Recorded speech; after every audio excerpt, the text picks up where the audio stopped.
Assalamualaikum warahmatullahi wabarakatuh. Perkenalkan, nama saya Nalindra Pramana, NIT 200201125, Prodi Teknik Dirgantara, kelas Alfa.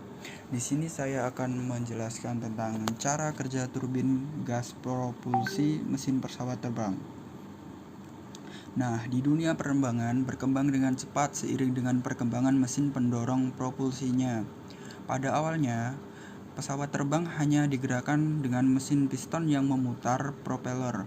Namun, seiring dengan kebutuhan kecepatan dan performa yang makin tinggi, terciptalah mesin propulsi pesawat dengan prinsip kerja turbin gas yang saat ini sangat intensif digunakan baik untuk pesawat berpenumpang skala besar seperti Boeing, Airbus, maupun pesawat tempur dan lain-lain, hingga wahana kecepatan tinggi, supersonik, dan hipersonik yang meliputi turbojet, turbofan, turboprop, turbosaft, ramjet, dan lainnya.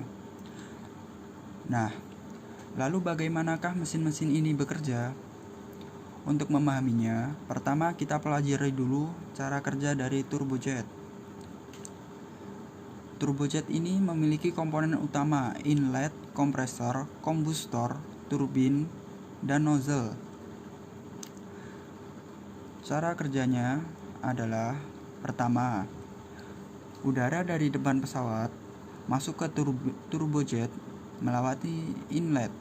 Inlet ini berupa diffuser, yaitu bagian untuk merubah kecepatan udara yang tinggi menjadi tekanan yang tinggi dengan menurunkan kecepatan. Perlu diketahui bahwa kompresor akan optimal bekerja ketika udara masuk berkecepatan rendah. Yang kedua, udara berkecepatan rendah dan tekanan tinggi di atas kemudian memasuki kompresor untuk dikompresi atau dinaikkan tekanannya. Penaikan tekanan ini sangatlah tinggi dan rapat. Semakin tinggi, maka performa mesin akan semakin baik. Penaikan tekanan ini disertai dengan naiknya suhu. Yang ketiga, setelah udara memiliki tekanan dan suhu yang tinggi, udara tersebut dicampur dengan bahan bakar sehingga dengan mudah terbakar dan menghasilkan ledakan di dalam ruang bakar. Berbeda dengan mesin piston pada turbin gas, pematikan busi hanya dilakukan sekali pada saat starter, mirip dengan menyalakan kompor gas. Yang keempat, udara hasil pembakaran yang sangat panas dan berkecepatan tinggi ini kemudian menggerakkan turbin. Turbin berfungsi merubah energi panas dan energi dari kecepatan udara tersebut menjadi putaran yang sangat tinggi. Adapun turbin tersebut dihubungkan dengan kompresor, sehingga kompresor dapat menjalankan fungsinya seperti penjelasan ke-1, sehingga mesin akan berputar secara kontinu. Yang kelima, setelah melewati turbin, energi dari udara masih cukup tinggi. Energi tekanan dan suhu yang tinggi tersebut diubah menjadi energi kecepatan dengan menggunakan nozzle. Keluar dari nozzle, udara memiliki kecepatan yang sangat tinggi sehingga menghasilkan gaya dorong atau kita kenal dengan thrust yang sangat tinggi pula.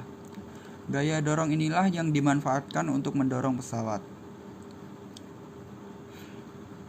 Nah, sekarang afterburner. Afterburner adalah pembakaran bahan bakar yang dilakukan sebelum mencapai nozzle dengan memanfaatkan gas panas sisa turbin, sehingga semburan gas panas langsung dimanfaatkan untuk mendorong pesawat yang mana dapat diperoleh thrust yang sangat besar, meskipun tentu saja menjadi lebih boros. Afterburner bisa digunakan untuk pesawat tempur berkecepatan sangat tinggi. Selanjutnya adalah turboprop. Selain untuk memutar kompresor,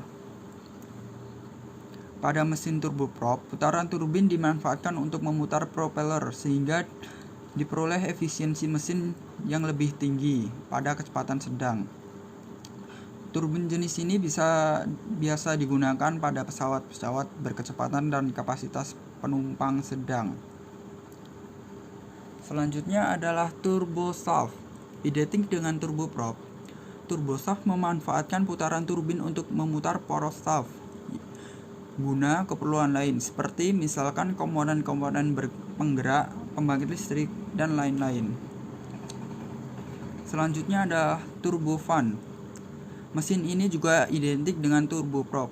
Hanya saja putaran turbin dimanfaatkan untuk memutar fan.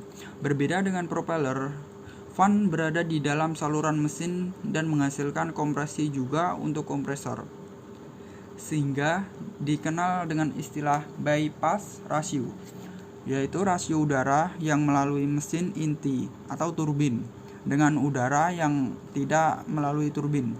Semakin tinggi bypass ratio, maka mesin akan semakin efisien pada kecepatan rendah. Dapat diamati pula bahwa turboprop memiliki bypass ratio yang jauh lebih besar dari turbofan. Turbofan ini sangat terkenal digunakan pada pesawat-pesawat jet komersial dengan kapasitas dan kecepatan tinggi, seperti Boeing dan Airbus, sehingga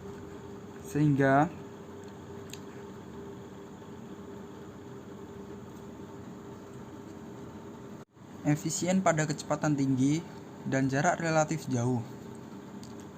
Selanjutnya, yang terakhir adalah ramjet. Berbeda dengan mesin-mesin di atas, ramjet hanya terdiri dari inlet, ruang bakar, dan nozzle. Ramjet ini digunakan pada kecepatan yang sangat tinggi. Pada kecepatan yang sangat tinggi itulah udara yang memasuki inlet akan diperlambat sehingga tekanan dan suhunya akan meningkat secara drastis. Oleh karena itu, tidak diperlukan kompresor. Tekanan dan suhu yang sangat tinggi tersebut kemudian dicampur dengan bahan bakar dan langsung digunakan untuk menghasilkan udara berkecepatan tinggi melalui nozzle. Nah, perlu diperhatikan bahwa tidak terdapat turbin pada sistem ini. Nah, dari penjelasan di atas, tentunya tidak ada mesin yang terbaik dan paling efisien, melainkan hal tersebut tergantung dari kondisi kerjanya, ketinggian, kecepatan, kebutuhan, dan lain-lain. Nah, itulah sekilas info dari saya. Ada kurang lebihnya, mohon maaf. Wassalamualaikum warahmatullahi wabarakatuh.